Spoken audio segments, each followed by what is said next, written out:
कैसी तेरी खुद गर्जी की अगली एपिसोड में आप देखेंगे कि दारा शेरू से मिलने पुलिस स्टेशन जाता है और शेरू उसे सारी बात बताता है, मगर दारा कहता है कि शेरू तुम हमारे एक वफादार मुलाजिम हो और तुम हमारे साथ धोखा मत करो। मगर शेरू कहता है कि मैं झूठ की ज़िंदगी गुजार गुजार के थक गया हूँ, अब मैंने सच बोल दिया है तो मैं सच से कभी भी पीछे नहीं हटूंगा।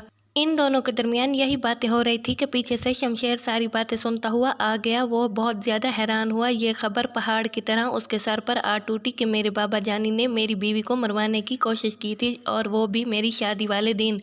दारा शमशेर को समझाने की कोशिश करेगा कि वो नौकर झूठ बोल रहा है, मगर अभी यही बातें हो रही होंगी कि इन दोनों के पीछे महक आ जाएगी और महक भी सारी बात सुन लेगी।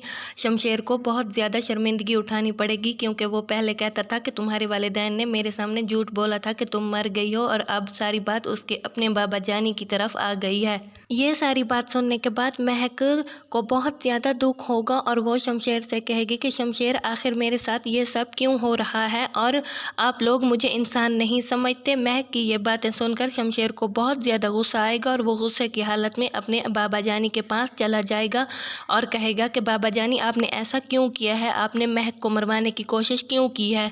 बाबा साहब शमशेर से कहते हैं कि तुम एक 2 टके की लड़की की वजह से मेरे सामने बोल रहे हो, क्या औकात है उस लड़की की। शमशेर कहता है कि वो बीवी है मेरी, आज के बाद अगर किसी ने मैली आंख से भी उसकी तरफ देखा तो मैं उसकी आंखें निकाल लूँगा।